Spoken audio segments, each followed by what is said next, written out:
And later on, I think our speaker will be asking some questions. So we'll try to make it as interactive as possible. But you can use the chat box as a way to communicate and share your comments, your ideas, and really have a good, nice discussion going on. So once again, if you're just logging on right now, welcome to the Career Crash Course, where we talk about big ideas and through short talks. Tonight's talk will be something like 40-45 minutes. But hopefully in that time, our share will be able to give to us some really juicy insights from this book she's going to tackle called 13 Things Mentally Strong People Do. Now, all of our webinars throughout April are about being mentally strong, being tough, growing our grit. It's all about conquering adversity. So tonight is no different. Our sharer is actually a national sales manager with one of the pharmaceutical companies here in the Philippines. She is also a certified Lean Six Sigma Green Belt, not a martial arts form as I was told, but a very important certification process in the corporate world. She's also a distinguished Toastmaster and is also a businesswoman in her own right. So I'm going to unmute our speaker, Puela, or PJ, and she's going to go ahead and start her talk.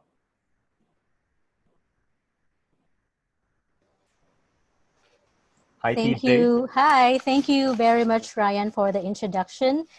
Good evening, everyone. It's nice to have you all for this tonight's book sharing session.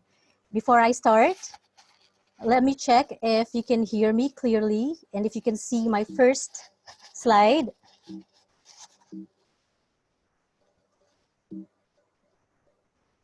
Can you see my first slide? Hold on. There. And my second slide. Great. Okay. Thank you. Thank you, everyone. The book sharing for tonight is a Wall Street Journal bestseller. It's called The 13 Things Mentally Strong People Don't Do. This is the actual book. I got this from my favorite bookstore, Fully Booked. During the first few days of quarantine, I went through my bookshelves trying to find a book I haven't read or a book that I have half read, which I usually do, and I happened to see this. And this book is quite timely with all the adversities that we are experiencing right now, the COVID-19 pandemic. Everyone or most of us is forced to navigate through this uncertainty, trying to win back the power, trying to be positive, trying to embrace change, and trying to train our brain to be happy and successful. And tonight, we will all learn from Amy Morin or Morin. I don't know how it is pronounced, but let's just call her Amy. She is the author of the book. By the way, if you have questions, just type it on the chat box and I'm gonna check it later on.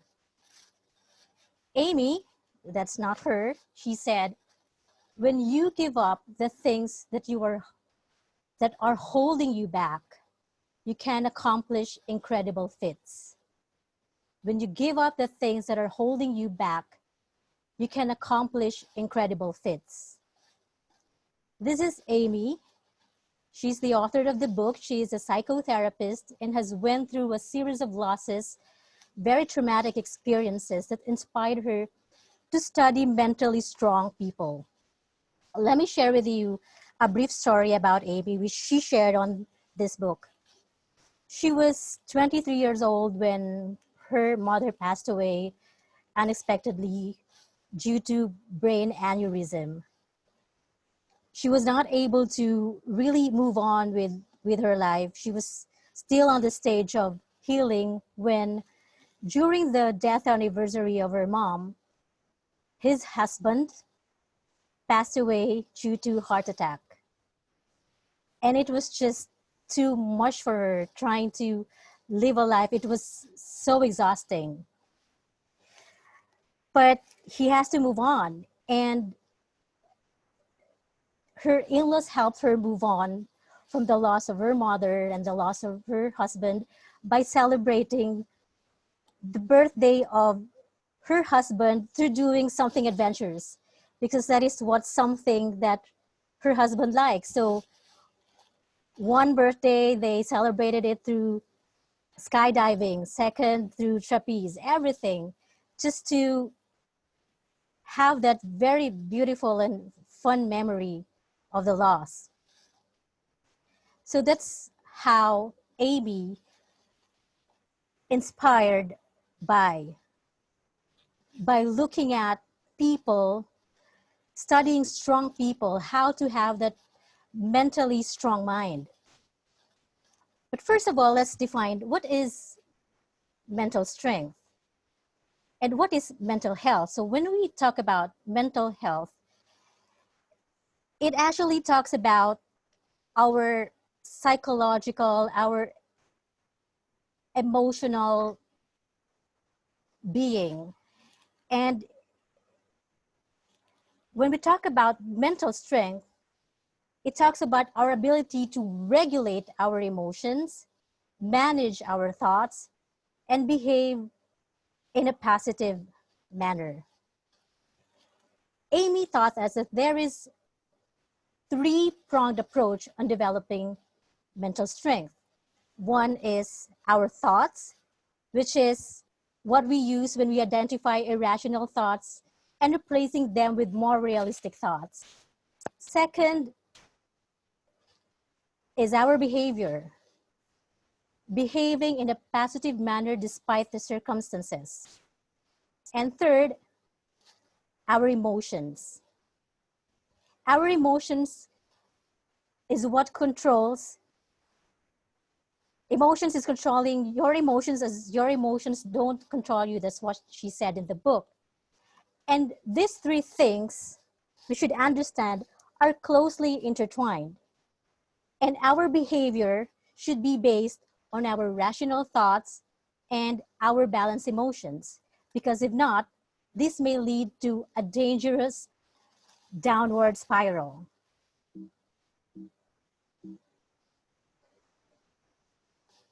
This is not part of the book, but let me just share with you a representation of the share of population with depression as of 2017. If you would look at the map, around 6% of the population, I believe this is Denmark, is experiencing depression. 4.5 to 5%, that's, I think this is Iran, this is Australia, and this is the United States. And Philippines has around 2.5% who are experiencing from depression. At this point in our country, when we talk about mental health, it's still a taboo.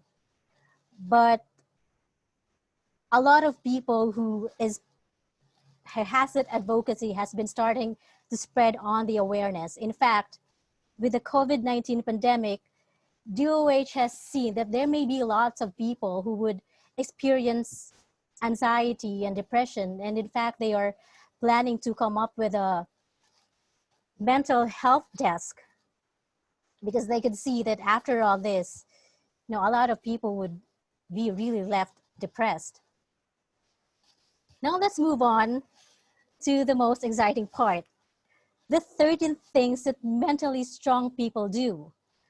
Number one is they don't waste time feeling sorry for themselves. They don't waste time feeling sorry for themselves. And John Gardner said, self-pity is easily the most destructive of the non-pharmaceutical narcotics. It is addictive, gives momentary pleasure, and separates the victim from reality.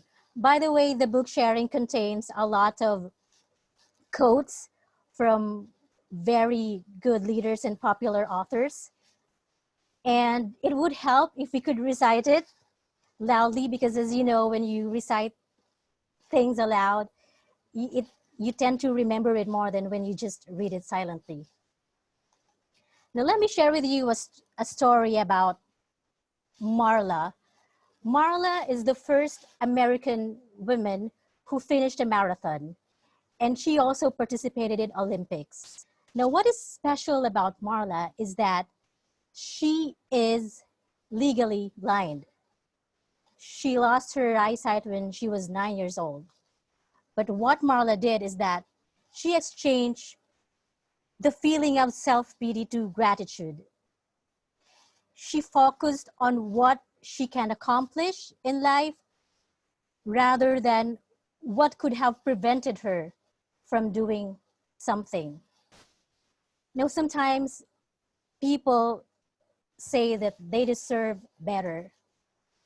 But when we talk about gratitude, it's like saying that I have more than what I have, than what I deserve. What is not helpful and helpful? Number one, it's not helpful when you allow yourself to believe that your life is worse than others. Now, when you start thinking that your life is worse than others, give yourself a reality check so you don't exaggerate how bad the situation really is. Second, it is not helpful when you indulge in exaggeratedly negative thoughts about how difficult your life is. But it is helpful if you replace your negative thoughts with more realistic thoughts. It is not helpful when you remain passive about the situation and just focusing on how you feel rather than what you can do. Just like Marla, she chose to actively problem solve and work on improving her situation. Second, they don't give away their power. They don't give away their power. For the past couple of days on social media, it was just so crazy with all the noise, and admittedly I was part of the noise. With everything that's happening. I left some comment on Twitter. I I I even tagged a city mayor for a post I saw of people not following social distancing. I even recorded a disturbing video to Tufo, just crazy things. I did all those things, and I feel and I feel really, really embarrassed, especially when Dale Carnegie, when I read this, he said, when we hate our enemies, we are giving them power over us, power over our sleep, our appetites, our blood pressure, our health, and our happiness. And basically, it's giving away our life. And for the past few days, I just stopped. I just stopped. I just stopped sharing my power. I just share information. It's really difficult in this trying time to control yourself, especially if you are a frustrated public servant. But after reading these stats, I've learned a lot. The problem when you give away your power is that you avoid addressing the real problem. Rather than focusing on improvement, you try to find excuses to justify the problem. And another problem is that when you become highly sensitive to criticism, you forget to evaluate criticism and you just quickly jump into conclusion. Number 3, you lose sight of your goals. And number 4 is you ruin relationship. You resent other people. I don't know if it's just me, but I have unfollowed some friends on social media, and I follow them back because, I felt guilty, and it's not really good to grow resentment to people. Number 3, Mentally strong people don't shy away from change. James Garden said, "It's not that some people have willpower and some don't. It's that some people are ready to change and others are not." Let me share with you a story of a co-founder of CCG Corporation. It's the sponsor of this book talk. She did traditional business in the past. And when you have a traditional business, we all know that there are a lot of headaches. It's not that easy. And she thought maybe it's really time to diversify, explore other things, because having traditional business, it's, yes, there's money, but there is stress as well. And so she started the business 20 years ago, and right now the business is doing good. She loved what she's doing. She's passionate about it and has helped so many businessmen and professionals grow in their entrepreneurial life. And in this book, there are 5 stages of change. First stage is contemplation. This is the stage wherein we do not know yet what needs to be changed. We are okay with what we have right now. We are okay with where we are right now. The second stage is contemplation. This is where you consider the pros and cons of making change. And once you have considered that, the next stage is you prepare. This is where you establish the plan towards change. You take action, and this is where behavioral change takes place. Take note, there is no change when you don't take action. And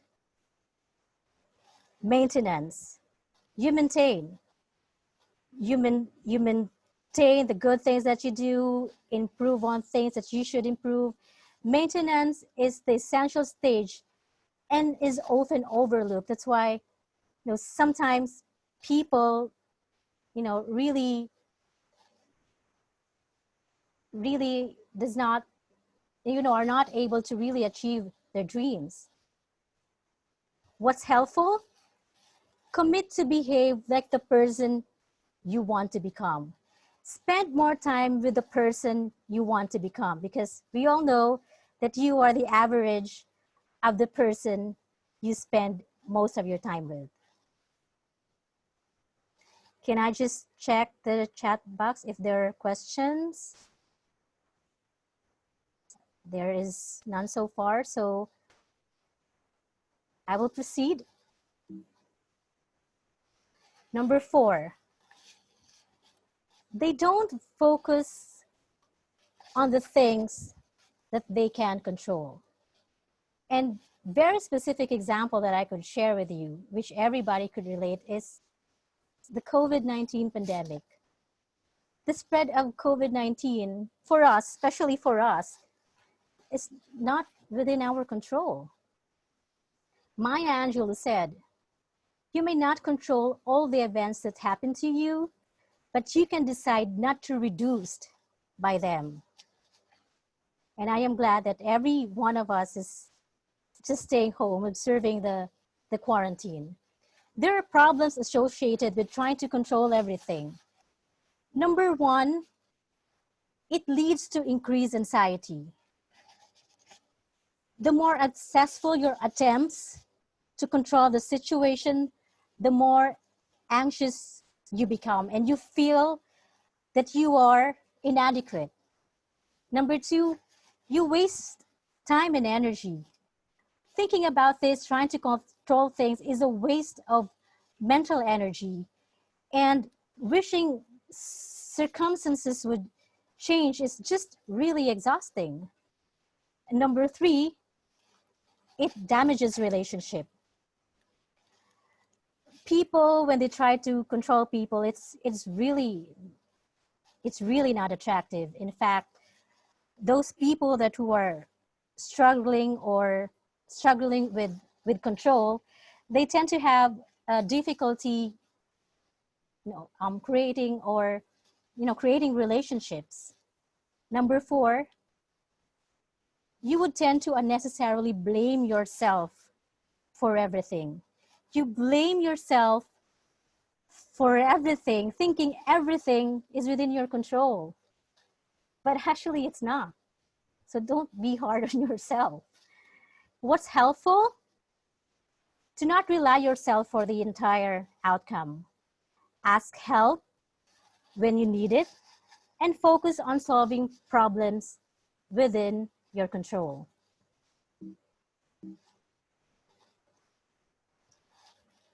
You get benefits from giving up your control.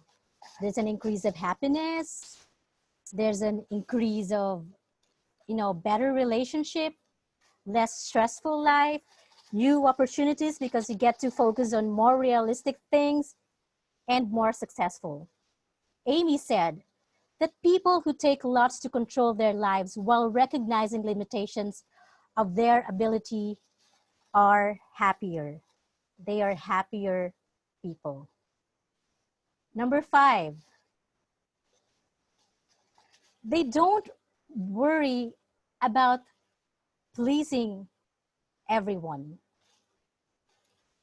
They don't worry about pleasing everyone. And Lao Tzu said, care about what other people think, and you will always be a prisoner. During this quarantine, when we are home, sometimes it is the best moment or a place for solitude. Before the COVID-19 pandemic, maybe it would be a perfect time for you to reevaluate the things that you have done. Is it something that is your passion? Is it something that you really want, or is it just something that other people want you to do? So next time when someone asks you to do something, ask yourself these questions before responding. Is this something I want to do?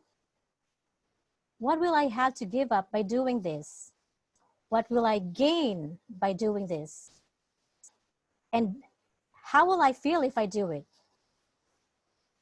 Now, when you answer this question and it just doesn't feel right in the gut, maybe it's time for a change.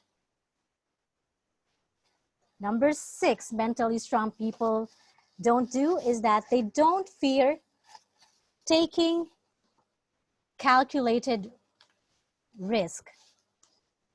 When we hear about calculated risk, it sometimes relates to business. And as of now, they say that the booming business are e-commerce, food and retail, personal and healthcare, and even agriculture. Ralph Waldo Emerson said, "Don't be timid and squeamish about your actions. All life is an experiment. The more experiments you make, the better."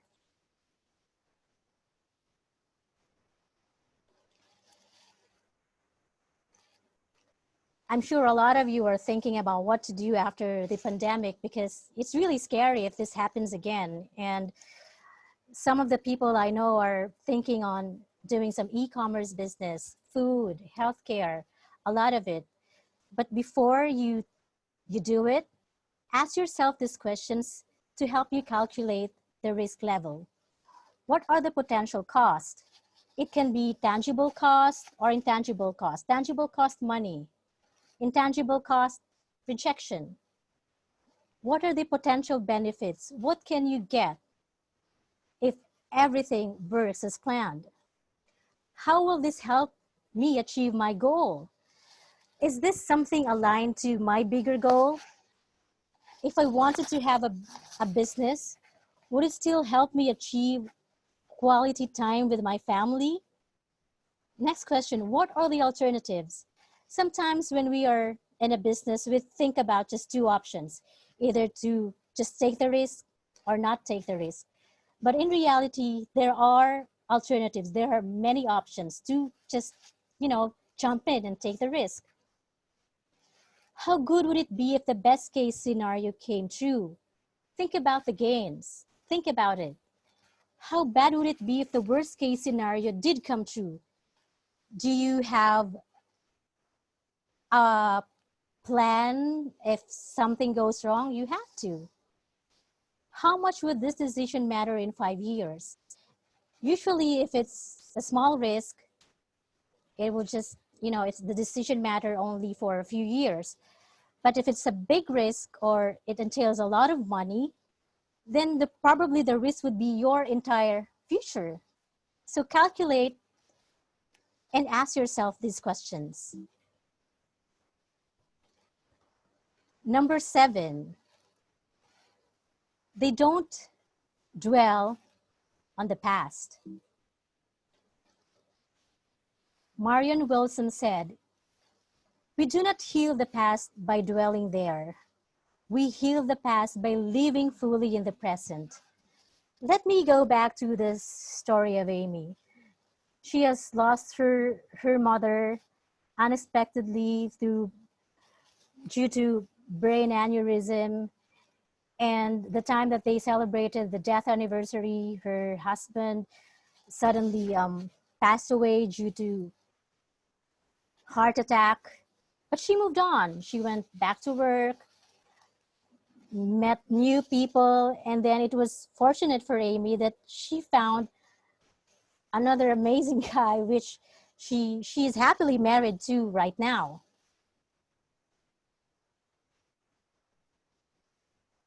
What's helpful and not helpful when we dwell on the past? It is not helpful when we try to pretend that the past didn't happen, okay? It's not helpful when we are in denial. But it is helpful when we reflect in the past enough that you can learn from it. It is not helpful when we try to prevent from moving forward in life. It is helpful when we move forward in life, even when it is painful to do so. It is not helpful when we focus what we've lost in life without being able to live in the present. And it is very helpful when we actively work through grief to focus on the present and plan for the future. Number 8. Can I just check if there are questions?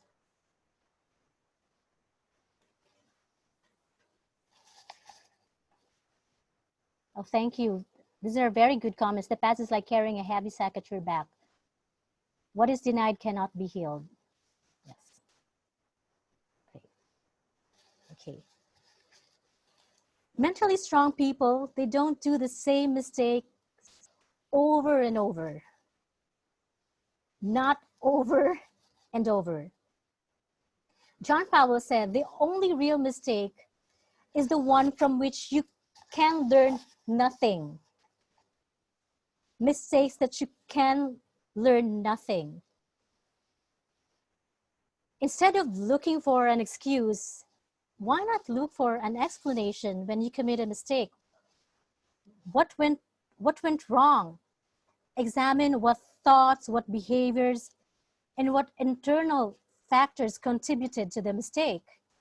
Number 2, think about have I done better? What could have you done better? Did you stick to the plan long enough, or you just had so many excuses? And number 3, this is the most important question you need to answer. What can I do differently next time? Number 9, they don't resent other people's success. Nelson Mandela said, resentment is like drinking poison and then hoping it will kill your enemies. Whoever don't like Nelson Mandela, I like Nelson Mandela. Let's talk about the story of Hershey and Reese. Hershey's chocolate and Reese chocolate, it's one of my favorite. Hershey has experienced a lot of bankruptcy. When she started opening up a chocolate store in New York, that's when everything went great. He has an employee named Reese, and Reese told Hershey that he wanted to have his own business, and he would get the supply, the chocolate supply from Hershey. So the idea of Reese is to make that peanut butter cup. It's one of my favorite. And amazingly, you know what Reese did? I mean, Hershey did. He agreed, and he said, "Yeah, yes."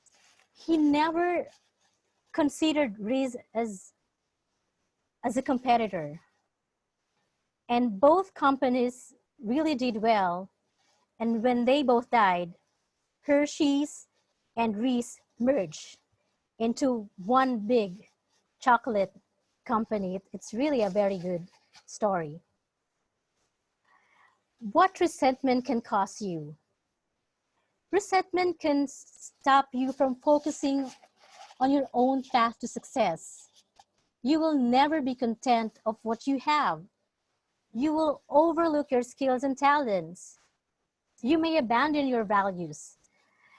Hershey obviously did not abandon her values. He shared, he was so generous. There was no resentment, there was no jealousy. And if you have resentment, you may damage relationships. And resentment, if you have resentment with someone, it may lead to indirect communication, sarcasm, irritability, and you really cannot have a genuine relationship when all you feel is just, you know, anger and holding grudge. Number 10, we're almost there. Don't give up after the first failure. Robert Kiyosaki said, I hope you're reading with me with the quotes. These are very beautiful quotes. Failure is part of the process of success. People who avoid failure also avoid success. There are a lot of success stories like Dr. Seuss. Dr. Seuss has submitted his children's storybook to 20 publishers, and it was all rejected.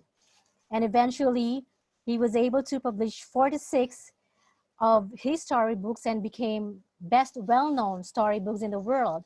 We also know the story about Walt Disney and Thomas Edison. These people did not give up after their first failure. What's not helpful and helpful? It is not helpful when you allow failure to stop you from reaching your goals.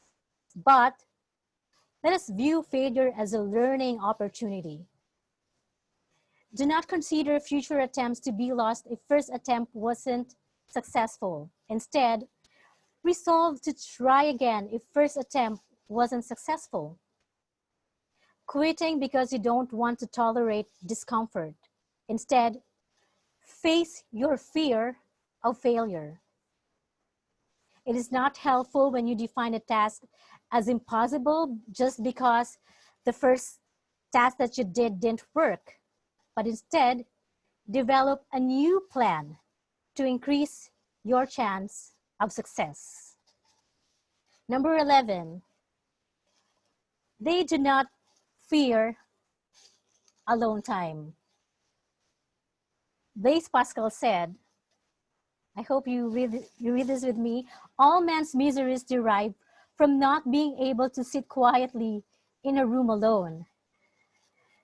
I am not sure with you guys, but have you watched movie alone? Have you went to vacation alone? There are many benefits of solitude. One, it can increase your productivity. Just like, for example, in the office. If you are at the office alone, closed rooms, you get to be more productive. It may increase your empathy. When we tend to spend more time with our friends, we sometimes tend to develop stuff like we versus them. You know, who said that? You know, like trying to start with a fight. But if we spend some time alone, it avoids us this type of attitudes, and we tend to show compassion to others. Number 3, it sparks creativity.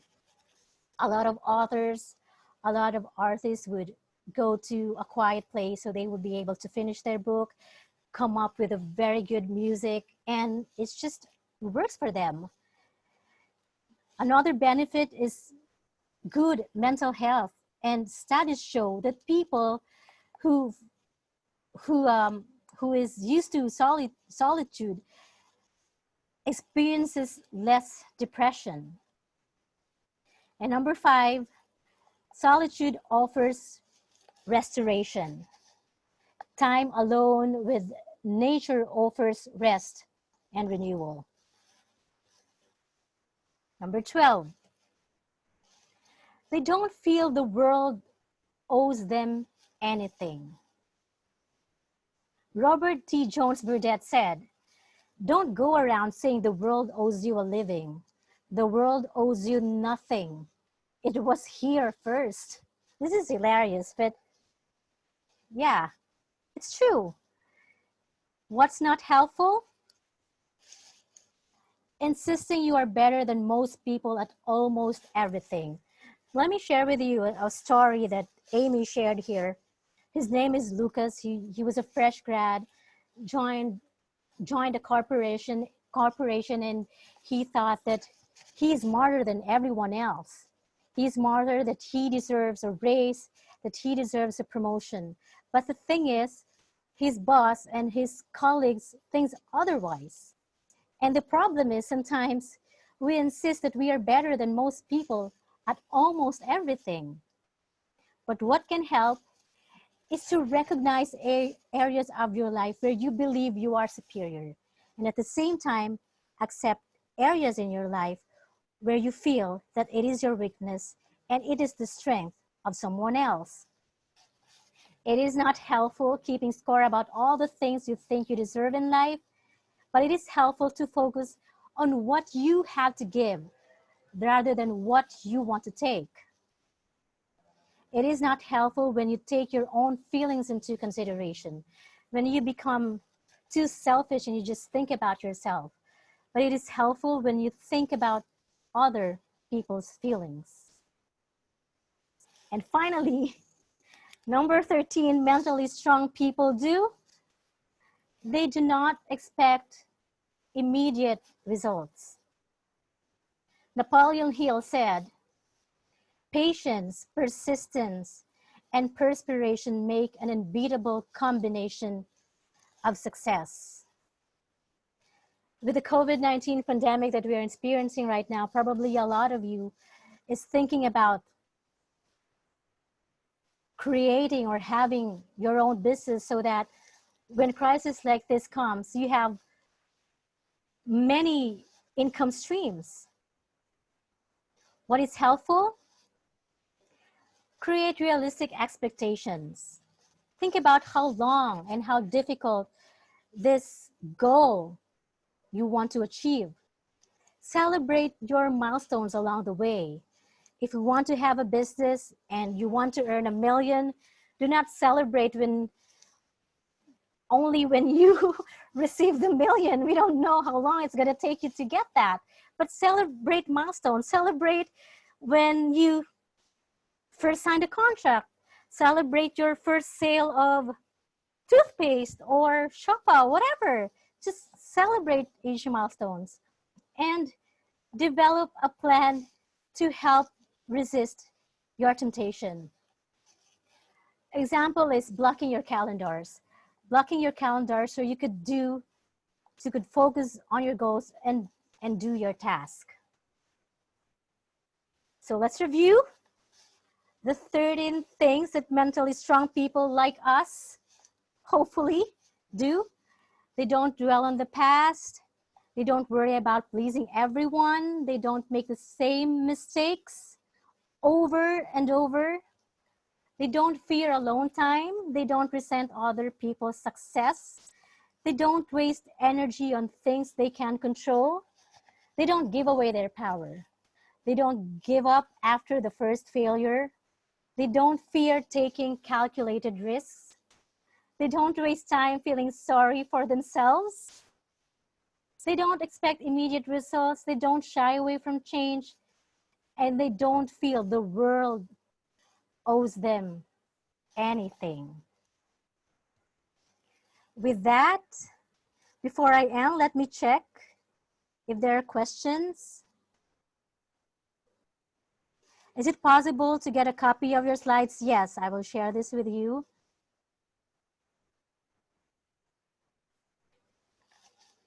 Hold on.